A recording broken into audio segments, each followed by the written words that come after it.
Good morning students. Today we will start exercise 8.3 of chapter 8 comparing quantities. So इससे previous videos में हम exercise 8.3 के question 2 तक discuss कर चुके हैं. Now in this video we will discuss the remaining questions. Start question number 3 से. Fabina borrows rupees 12,500 at 12% per annum for 3 years at simple interest, and Radha borrows the same amount for the same time period at 10% per annum compounded annually. So who pays more interest and by how much? Question third में हमें क्या given है कि फैबिना ने बोरो किए कितने 12,500 rupees किस rate of interest पर 12% पर एनम की रेट ऑफ इंटरेस्ट पर फॉर 3 इयर्स 3 साल के लिए एट सिंपल इंटरेस्ट मतलब साधारण ब्याज पर. एंड राधा ने बोरो किए same amount means 12,500 same time period पर 3 इयर्स के लिए पर किस रेट ऑफ इंटरेस्ट पर 10% की रेट ऑफ इंटरेस्ट पर compound interest at compound interest means चक्रवर्ती ब्याज पर. तो हमें बताना है कि दोनों में से फैबिना एंड राधा में से कौन सबसे ज्यादा इंटरेस्ट पे करेगा एंड बाय हाउ मच. सो देखो क्या गिवन है, जो फैबिना ने बोरो की है 12,500 वो किस पर करे उसने at simple interest. So interest paid by Fabina, कितना इंटरेस्ट पेड करेगी फैबिना. सिंपल इंटरेस्ट का फॉर्मूला क्या होता है P into R into T divided 100 means P principal R rate of interest in T time. तो उसने कितना अमाउंट किया है 12,500 किस रेट ऑफ इंटरेस्ट पर 12% की रेट ऑफ इंटरेस्ट पर कितने समय के लिए 3 इयर्स के लिए. नाउ सॉल्व करेंगे इसको 0 से 0 कैंसिल 0 से 0 कैंसिल तीनों को मल्टीप्लाई करने पे कितना आएगा 4,500 रुपीज. तो जो फैबिना है वो कितना इंटरेस्ट पेड करेगी 4,500 रुपीज. नाउ राधा का निकालेंगे हम कि राधा कितना इंटरेस्ट पेड करेगी, पर उसने जो अमाउंट लिया है वो क्या लिया है कंपाउंड इंटरेस्ट पे लिया है. तो कंपाउंड इंटरेस्ट के लिए फॉर्मूला क्या होता है compound interest equals to amount minus principal. Compound interest हम फाइंड करेंगे राधा के बोरो अमाउंट का. तो कैसे निकलेगा, सबसे पहले हमें अमाउंट फाइंड करना पड़ेगा. जब हम अमाउंट फाइंड कर लेंगे तो उसमें से प्रिंसिपल माइनस कर देंगे तो हमारे पास क्या आ जाएगा इंटरेस्ट आ जाएगा जो राधा पे करेगी. We have to find the amount paid by Radha at the end of 3 years. जो अमाउंट पे करेगी Radha at the end of 3 years. So देखो अमाउंट का फॉर्मूला क्या होगा P into 1 plus R divided 100 की पावर n. और यहाँ पर P क्या है प्रिंसिपल, R क्या है रेट ऑफ इंटरेस्ट और टाइम कितना है 3 इयर्स. सो प्रिंसिपल आ गया हमारे पास 12,500 1 प्लस देखो जो राधा ने अमाउंट बोरो किया है ना वो कितने इंटरेस्ट पर किया है 10%. सो रेट आएगी यहाँ पर 10% टू 10 डिवाइडेड 100 और कितने टाइम के लिए 3 इयर्स के लिए. सो सॉल्व करेंगे 12,400 0 से 0 कैंसिल क्या बचा 1 डिवाइडेड 10 और जब एलसीएम लेंगे तो एलसीएम आएगा 10 10 प्लस 1 कितना होता है 11. तो 11 डिवाइडेड 10 की पावर 3. ना इसको ओपन करेंगे एक्सपेंशन करेंगे तो 11 इंटू 10 11 इंटू 10 11 इंटू 10 और जब सॉल्व करेंगे आप देखो 0 से 0 कैंसिल 0 से 0 कैंसिल. जब इसको सॉल्व करेंगे तो हमारे पास अमाउंट 16,637.50 रुपीज. ये हमारे पास अमाउंट आ चुका है. नाउ हमको इंटरेस्ट फाइंड करना है कि कितना इंटरेस्ट पे करेगी Radha at the end of 3 years. तो उसको फाइंड करने के लिए क्या करेंगे अमाउंट में से प्रिंसिपल माइनस कर देंगे. तो अमाउंट आया हमारे पास 16,637.50 रुपीज. उसमें से हमने माइनस कर दिया प्रिंसिपल. प्रिंसिपल कितना था 12,500 रुपीज. तो कितना इंटरेस्ट आ गया हमारे पास 4,137.50 रुपीज. तो इसका मतलब राधा कितना पे करेगी इंटरेस्ट 4,137.50 रुपीज. उससे पहले हम फैबिना का निकाल के आए थे. फैबिना कितना इंटरेस्ट पे करी थी 4,500 रुपीज. तो दोनों का माइनस कर देंगे पता लगाएंगे कि सबसे ज्यादा इंटरेस्ट कौन पे करेगा.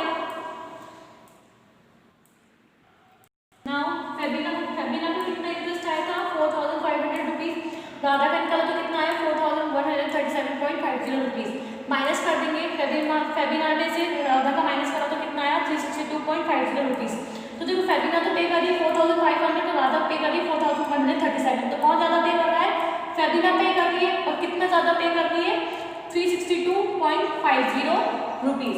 सो therefore Fabina pays more interest and Fabina will have to pay rupees 362.50 more.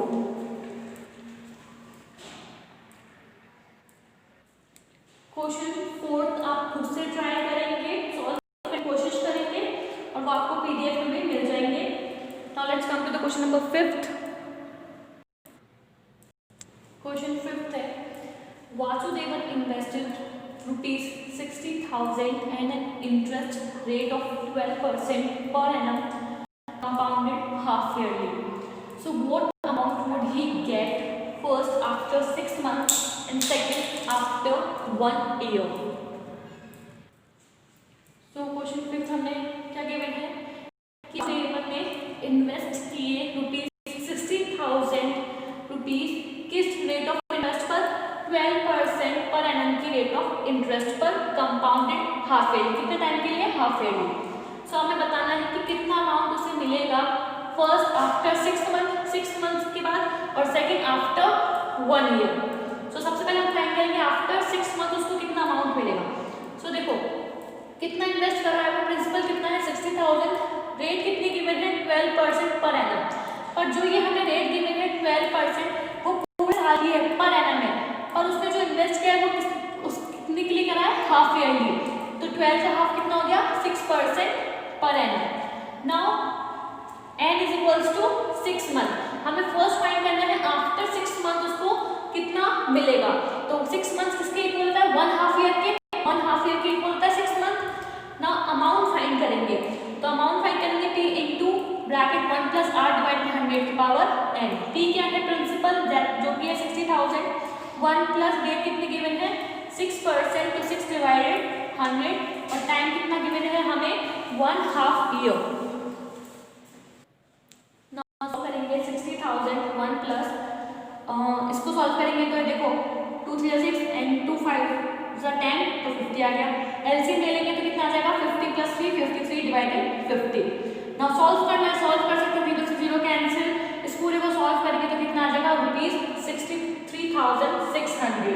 तो हमारे पास अमाउंट कितना आ गया 63,600। तो वासुदेवन को आफ्टर 6 मंथ कितना अमाउंट मिलेगा 63,600। नाउ सेकंड में फाइंड करना है आफ्टर 1 ईयर। प्रिंसिपल हमें गिवन 60,000, रेट 6%, क्योंकि हाफ ईयरली पे जो इंटरेस्ट है वो उसको मिलेगा। नाउ टाइम किसके लिए फाइंड करना है? आफ्टर 1 ईयर को कितना अमाउंट पे होगा। तो 1 ईयर में कितने हाफ ईयर्स होते हैं? 2 ईयर्स होते हैं 6 मंथ के। तो अमाउंट फाइंड करते हैं p into 1 plus r divided 100 n। Now देखो प्रिंसिपल 60,000, रेट कितनी 6%, और टाइम कितना हो गया 1 ईयर में कितने हाफ ईयर्स होते हैं? 2 हाफ ईयर्स।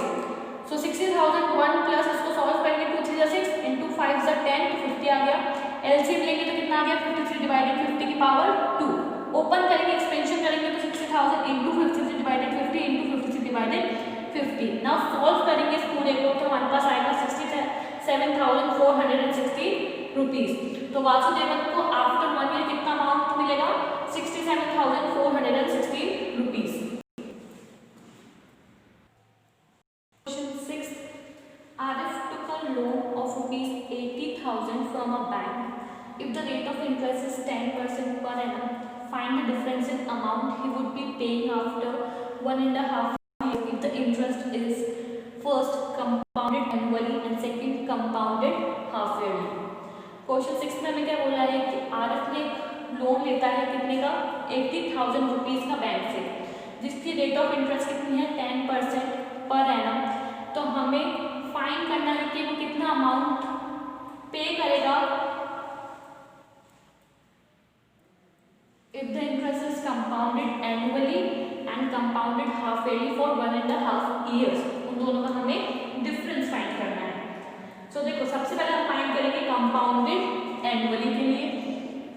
तो हमें प्रिंसिपल क्या गिवन है? प्रिंसिपल हमें गिवन है ₹80,000, रेट हमें गिवन है 10% पर एनम, एंड टाइम हमें कितना गिवन है n, that is number of year 1.5 years, means 1 year plus 6 month.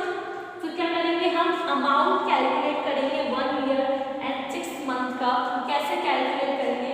सबसे पहले हम अमाउंट कैलकुलेट करेंगे 1 ईयर के लिए by using compound interest formula, और जो हाफ ईयर है तो जब हमारे को अमाउंट ऑप्टेन होगा 1 ईयर का, उस पर हम सिंपल इंटरेस्ट कैलकुलेट करेंगे किसके लिए? फॉर हाफ ईयर के लिए। सो सबसे पहले हम कैलकुलेट करते हैं amount for 1 year. for 1 year by using compound interest formula. So amount का फॉर्मूला क्या होता है? P into 1 plus divided 100 की पावर n. यहाँ पर प्रिंसिपल क्या है? 80,000 है. 80,000 1 प्लस रेट कितनी है? 10%. और हम अमाउंट कितने साल के लिए कैलकुलेट कर रहे हैं? 1 ईयर के लिए कैलकुलेट कर रहे हैं. तो टाइम आएगा 1. ना इसको सॉल्व करेंगे हम. ना सॉल्व करेंगे तो देखो 0 से 0 कैंसिल, एलसीएम लेंगे तो एलसीएम आएगा 10, 10 plus 1 11. ना सॉल्व करेंगे तो 0 से 0 कैंसिल, 8,000 को इंटू करेंगे 11 से, तो 11 इंटू 8 कितना होता है? 88. तो 88,000. तो अमाउंट हमारे पास कितना आ गया? 88,000. ना जो हमारे पास अमाउंट आया है इस पर हम सिंपल इंटरेस्ट कैलकुलेट करेंगे for the next half year. So जब हम इस पर सिंपल इंटरेस्ट कैलकुलेट करेंगे तो ये हमारा क्या हो गया? प्रिंसिपल होगा. नाउ एसआई कैलकुलेट करेंगे for the next half year. So जो हमने अमाउंट कैलकुलेट किया 1 ईयर का 88,000 वो हमारा क्या हो गया? प्रिंसिपल हो गया. एसआई का फॉर्मूला होता है T into R into T divided 100. Principal की वैल्यू क्या है? 88,000 इंटू रेट 10% और टाइम क्या है? Half year. क्योंकि इस बार जो हम कैलकुलेट कर रहे हैं एसआई वो किसके लिए कर रहे हैं? हाफ ईयर के लिए. तो टाइम आएगा हाफ. सॉल्व करेंगे 0 से 0 कैंसिल, 0 से 0 कैंसिल. सॉल्व करेंगे तो कितना आएगा? 4,400 रुपीज. तो ये हमारे पास एसआई आ गया, इंटरेस्ट आ गया हाफ ईयर का जो कि कितना है? 4,400 रुपीज. अब हम इंटरेस्ट कैलकुलेट करेंगे फर्स्ट ईयर का. जो हमने पहले साल का जो हमको अमाउंट फाइंड करा है अब हमको उसका इंटरेस्ट कैलकुलेट करना है. तो इंटरेस्ट कैसे कैलकुलेट करते हैं? अमाउंट में से प्रिंसिपल को माइनस कर दो. हमने फर्स्ट ईयर का मतलब 1 साल का इंटरेस्ट हम कैलकुलेट कर चुके हैं 88,000. उसमें से हम प्रिंसिपल माइनस कर देंगे कितना? 80,000. तो जो बचा हुआ है हमारा क्या आ जाएगा? इंटरेस्ट. तो इंटरेस्ट कितना आ गया? 8,000 रुपीज. तब हमारे पास 1 ईयर का इंटरेस्ट आ चुका है 8,000 और हाफ ईयर का आ चुका है 4,400 रुपीज. दोनों को प्लस कर देंगे तो हमारे पास टोटल इंटरेस्ट आ जाएगा. सो टोटल से कितना आ गया? टोटल इंटरेस्ट कितना आ गया? 1 ईयर और हाफ ईयर का हमने ऐड कर दिया तो कितना आ गया? 12,400 रुपीज. तो यहाँ से हम अमाउंट कैलकुलेट कर सकते हैं. अमाउंट का फॉर्मूला क्या होता है? Principal plus interest. प्रिंसिपल है हमारे पास 80,000 और इंटरेस्ट हमने निकाल लिया 1 प्लस हाफ ईयर का जो कि कितना आया? 12,400. तो कितना अमाउंट हो गया? 92,400 रुपीज. तो आरिफ कितना पे करेगा एनुअली? 92,400 रुपीज. नाउ सेकंड हमें फाइंड करना है कंपाउंडेड हाफ वैल्यू और फिर उनका डिफरेंस फाइंड करना है. नाउ अब प्रिंसिपल हमारे पास कितना है? 80,000. रेट है 10% पर एनम. सेकंड केस में क्या कर रहे हैं? हाफ ईयरली के लिए फाइंड कर रहे हैं. सो 10% पर एनम ये पूरी साल की हमें रेट दे रखी है तो इसकी हाफ कितनी होगी? 5%. तो 5% पर हाफ ईयर. नाउ टाइम है हमारे पास 1.5 ईयर. सो देखो 1.5 मींस 1 ईयर में कितने मंथ्स होते हैं? 1 ईयर में 12 मंथ्स होते हैं. तो हाफ कितने हुए? 6 + 6 और अगेन हाफ तो फिर +6. तो कितने हाफ? 1.5 ईयर्स में कितने हाफ ईयर्स आते हैं? 3 हाफ ईयर्स आते हैं. ना अमाउंट फाइंड करेंगे तो फॉर्मूला क्या है? P × 1 + R डिवाइडेड 100 की पावर n. प्रिंसिपल की वैल्यू रख देंगे 80,000. 1 + R कितना है? 5%. 5% क्यों है? क्योंकि हाफ ईयर के लिए हम फाइंड कर रहे हैं. तो ये तो पूरे साल के लिए, तो हाफ के लिए कितनी हुई? 5%. टाइम हो गया 3 क्यों? 1.5 ईयर्स थे. 1.5 ईयर्स में कितने हाफ ईयर्स आते हैं? 3 हाफ ईयर्स आते हैं 6 मंथ्स के. नाउ सॉल्व करेंगे 80,000. 5 × 5 5 2 = 10. 1 डिवाइडेड 20. एलसीएम लेंगे. एलसीएम आ गया 20. 20 + 1 21 की पावर 3. एक्सपेंशन करेंगे 80,000. 21 divided 20 into 21 divided 20 into 21 divided 20. जब सॉल्व करेंगे तो हमारे पास कितना आ जाएगा? ₹92,610. नाउ इंटरेस्ट हम फाइंड कर चुके हैं. कंपाउंडेड एनुअली का हमारे पास कितना आया था? अमाउंट 92,400 आया था. और सेकंड कंपाउंडेड हाफ ईयरली का कितना आया? ₹92,610. अब हमें डिफरेंस फाइंड करना है तो हम दोनों को माइनस कर देंगे. ना क्वेश्चन में हमें डिफरेंस फाइंड करने को बोला था अमाउंट में. सो देखो दोनों के जो हमने अमाउंट्स निकाले compounded annually compounded half yearly minus कर देंगे. 92,610 में से माइनस करा 92,400, तो कितना आया 210 रुपीज़। तो क्या डिफरेंस आ गया हमारे पास 210 रुपीज़। यहाँ पर हमारा क्वेश्चन 6 खत्म होता है। नाउ नेक्स्ट वीडियो में हम एक्सरसाइज के जो रिमेनिंग क्वेश्चन है वो